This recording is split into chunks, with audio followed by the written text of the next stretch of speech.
joined by our first guest DJ, Tash Thomas. Tash, thank you so much for being with us today. Tell us a little bit about yourself. What's your DJ name? What do you do for work and outside of work? Yeah, well, thank you so much for having me. It's an absolute pleasure. I'm Tash Thomas. I was born and raised in Boorloo, Perth, and moved to London in my early 20s. Had a very fun time over there. Had the pleasure of working as a jazz music publicist for many years, and then found myself back in Perth at the outbreak of the pandemic in quite dramatic circumstances. Quite a sliding doors moment, something I'm very appreciative of. It led me to the radio station RTR-FM, the best station in the world, where I'm currently employed. I work as the development and marketing manager there. I also present on the station, although that's not my day-to-day job. It's when they let me off the leash. I present on Giant Steps. And yeah, this radio station is really what led me to DJing. It's where I met the community. My DJ name is Cash Promise, a silly play on my name, Tash Thomas. In case you were wondering. In case you were wondering, yeah. There's a few confused looks and then I say my name and it all makes sense, exactly. There's been silly discussions of maybe changing it to Jazz Promise for jazz sets, well, but I don't know. We can put it to the people, see what they reckon. Absolutely. So you've had a real world of experience and wealth of experience that has brought you to DJing. For you, what is DJing? What does it mean to you? Yeah, it's funny because it's such a simple thing when you try and explain, like, oh, DJing, it's music selection and manipulation to create an environment, a feeling, but it runs much deeper, I think, in its application. So for me, I think what drew me towards it and the reason why I really wanted to DJ is the whole range of human emotion that you can bring and that you can create from that selection. So true. Whether it's feelings of euphoria when just a really banging house track is just really hitting home, or it can take you somewhere a bit deeper or a bit darker. Yeah, and I guess that sort of symbiotic relationship between the DJ and the audience, the listeners, and that feedback sort of works with each other. So for me, that's a really beautiful gift that I really wanted to be involved with. Yeah. And it's all about your relationship with music as well, and 100%. What it brings to you. How long have you been DJing for? So not a very long time. I'm still quite new to the game. So I signed up for the Club Jewelz workshops at the end of last year, and was very lucky to be picked for the first introductory workshops. So yeah, it's only been a few months. I suppose my radio background, it's a different form of DJing. I'm not sort of mixing, but it's still music curation, and it's the history of the art form in itself, yeah. Exactly. So I've been doing that for about 6 months prior to getting behind the decks. Definitely informs the practice. In terms of the kind of genres and styles of music you like to play, Giant Steps is obviously a contemporary jazz show on RTR, for those of you at home that may not necessarily know. Yeah. Beyond just jazz, what other styles or genres do you like to play? All sorts, and I feel like it's something that constantly evolves. So I feel like when I joined up with the workshops, the music that I brought along was definitely just like really fun, bouncy house sort of stuff, sort of like jazzy beats as well, and some breaks as well. Nice. I think because of living in the UK, I have quite a lot of UK influences that come through and the sounds that I'm drawn to. But now that I've sort of learnt the art form, or learning I should say, I'm not a pro by any stretch, but I've been playing around with some more minimal ambient stuff as well, which I've been really loving at home. I'm just finding it very calming and serene. It really depends on my mood. It can go anywhere from slapping UK bass to like a really ambient set. So I feel like the skill set really does inform the way your music taste develops and grows as well, because when you learn how to manipulate different sounds, you start to think about new possibilities and different styles and genres that may work together you didn't necessarily think of previously as well. 100%, yeah. Even in the last like month or so, I've noticed like how much more I'm like, oh, I can bridge this with that, and like this jazz goes with this minimal track, and just like I feel like it's endless where you can take a set. Exactly. And that's really exciting. Yeah, and there's possibilities. In terms of finding all these different kinds of tracks from all sorts of spectrums of genres, where do you predominantly get your music from? I think for my new discoveries, and I'm not just saying this because I work in radio, but I have a few sort of tastemakers who I know their tastes really align with mine, so I'll listen to their shows religiously. So that's presenters on RTR-FM, but also like BBC Radio 6 in the UK, a lot of like the online radio network. There's a few presenters like on Worldwide FM, like a Tina Edwards, again, she's sort of in that jazzy space. NTS, I love touching bass. So I get a lot of new discoveries by leaning on the experts, the tastemakers. Leaning back to radio as well, and not just the station that you necessarily work at, but there is so much to be learnt from exploring different online spaces as well, because there's so many online radio stations.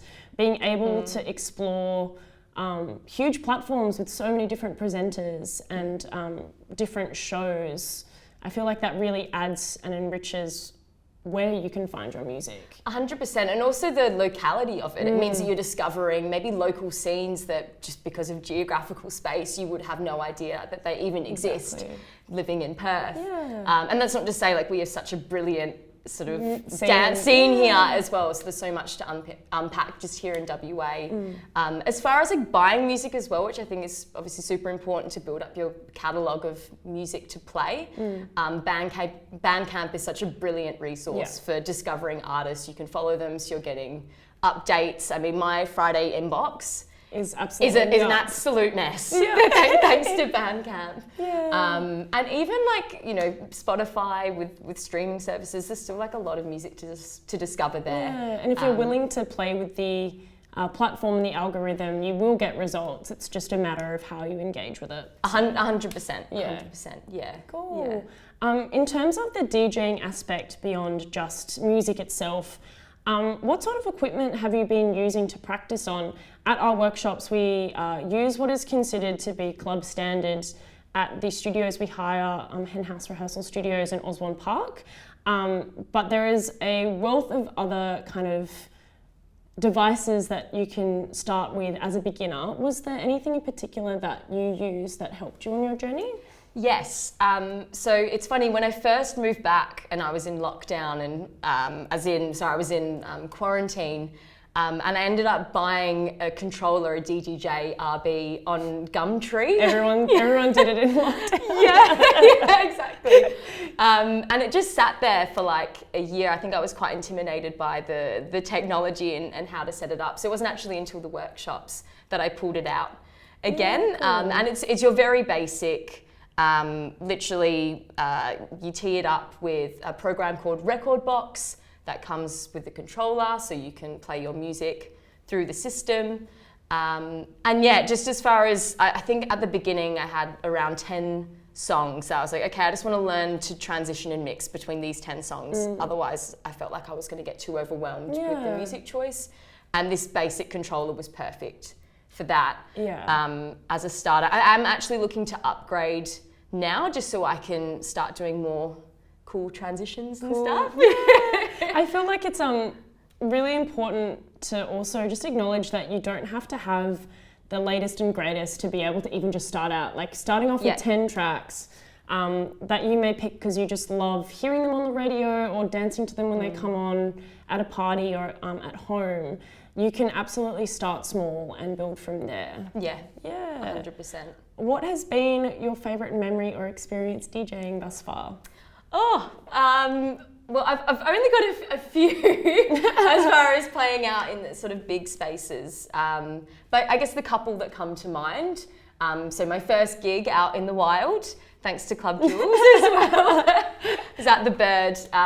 So I arrived and it was pretty quiet to start with, but sort of got into the set and it was sort of coming up to maybe the last 15 minutes. And I had this moment and I looked up and the room had sort of filled up more than I'd realised because I was just quite focused on not making a mistake. And then I just did like a really quick transition and unashamedly played up a Craig David bootleg. Yes. And everyone was just like, yes! I was like, yay! Everyone's having fun. So that was really fun. And then just another one that was literally a few days ago, but Astral Weeks, which is a new bar in Northbridge, all about sort of a deep listening experience. But I got to play 3 hours of vinyl, all jazz, which was such a cool space to do it. And there's such different experiences, but that really tie into the different types of music that you spoke about enjoying and finding. And the first experience that you mentioned at the Bird leads me into my next point about community.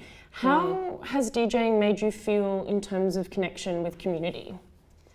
Yeah, I mean, it's just been, to be honest, it's been paramount. Like coming back from overseas, coming back to my hometown, but then feeling like a bit of a foreigner, and then, you know, still having relationships with friends before I left, but those relationships change and transform as you live apart from each other. So finding the Perth dance community, which was sort of via the station as well, has opened so many doors as far as like new friendships, finding like new friends who share very similar music tastes to me, and that sense of belonging, of having this like shared love and a real for something. Embodied mutual interest as well, that isn't just, you know, we're necessarily at the same workplace or we do other random hobbies together, which are amazing ways to connect. But because music is something that you feel so deeply inside of you, it is a really beautiful way to connect with people, and it brings everyone together from so many different walks of life as well. And even, you know, when I first came back, there were certain events that I really wanted to go to, but I felt like I didn't know anyone and I was too scared to go on my own, and I didn't really know who to ask, so I just didn't go to certain things. But, you know, sort of pushing myself a little bit and making sort of new friends and connections over time. I'm at the point now where it's like, well, if I want to go to this gig, then I know I can rock up and that there'll be friendly faces there and people who I know and who I want to chat with, and that's really beautiful to see those friendships evolve as well. We're so lucky here in Boorloo that the community is quite intimate and familiar with each other, and so when you do enter, it may seem a little bit scary at first just by means of not knowing anyone or necessarily understanding the mutual connection through DJing, but once you do, it is very friendly and welcoming. It's so inclusive, Exactly. So even if it's a bit scary, like... Speaking of advice, in terms of getting into DJing or learning to DJ, despite it potentially being scary, what advice would you have for someone that could be interested? I think if it's on your mind, like I was thinking about DJing for like 10 years before I actually learned the craft. So I think I would say that is a regret that I have, that I just didn't try and pick it up sooner.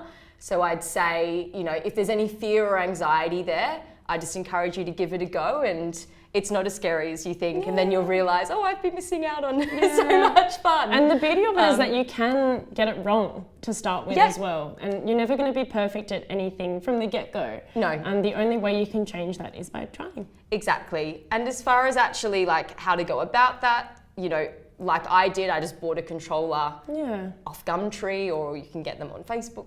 Or share with friends. Share with friends, exactly. So getting the actual equipment, or like, just reaching out to people. I think it can be scary being like, hey, I don't know how to do this thing. Do you mind maybe showing me? Yeah. I think people are more willing to help than sometimes we think when we get stuck in our head. Yeah. And also things like Club Jewelz workshops as well. Was access to equipment the hardest thing about learning to DJ, or was there anything else that made DJing a little bit more scary to start with? And long question, but how did you start to overcome any fears about DJing? Yeah, I mean, there's a couple of things that come to mind. I think firstly, just like feeling very uncomfortable and anxious around using the equipment. So I think another reason why I didn't actually start using the controller sooner, was I didn't even know how to set this thing up. I didn't even know where to start. And then even when I did start, then I didn't have the right cables to plug it into my speakers, and then I needed gendered cables, and I didn't know what that meant. I just got really confused and like really in my head. And I was like, oh, you know, it's all too difficult. But I just reached out to friends. Yeah. There's also like a wealth of information on things like YouTube. Yeah. There's so many tutorials for literally the most basic things. So you can, you know, find the information yourself or reach out to friends. I guess like another thing that I struggled with was like how to do different transitions and just been like, oh, my sets are really like boring. Like I want them to be more interesting. And again, I feel like playing with other people and collaboration is what sparks creativity, and then also can foster that growth as well as part of the learning process. You've absolutely segued into another point that I was going to make. Practicing and also collaborating with other people. How much practice would you recommend to someone starting out DJing?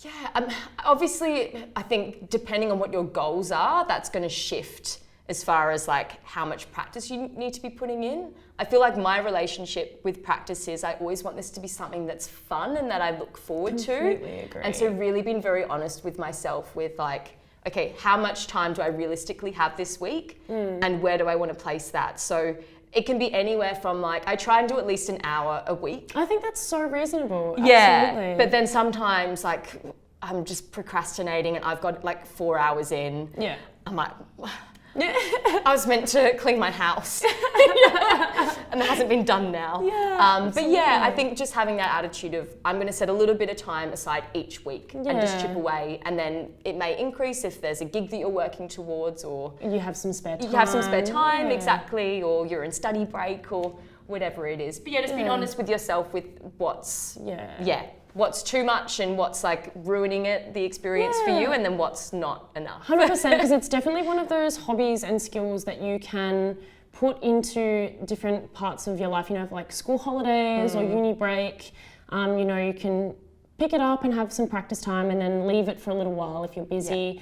But I think you touched on a really good point as well of keeping everything fun, because like anything in your life, you can absolutely burn out from creative practice as well, like DJing.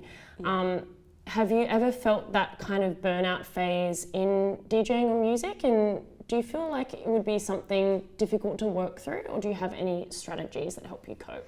Yeah, I mean, as far as DJing, I think because I'm still quite fresh and new, I'm still just in there like, I want to practice, like, yay! But as far as my musical background, I played the flute for about 10 years, all through high school.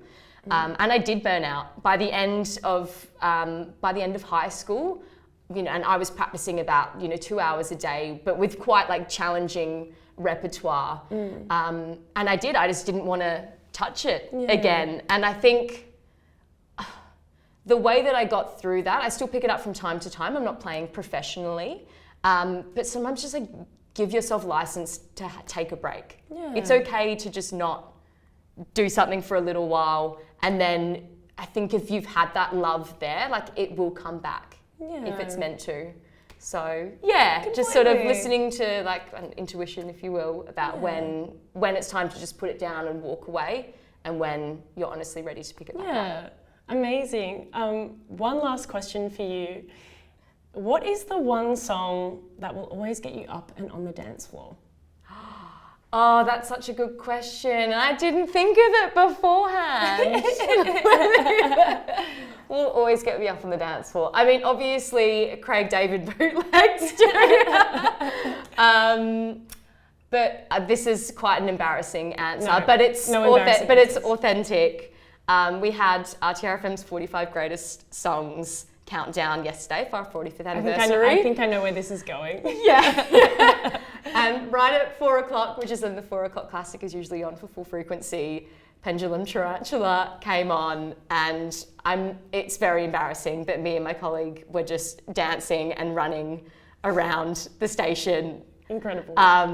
I don't know if that's like necessarily if that happened in a club, I don't know, but I was having a really euphoric, great time. And that's all that matters. And it took me back to, you know, my late high school days. So yeah. Sick. Yeah. Well, thank you so much, Tash. It's been a pleasure to have you. Thank you so much. It's been so lovely chatting to you, and yeah, thank you.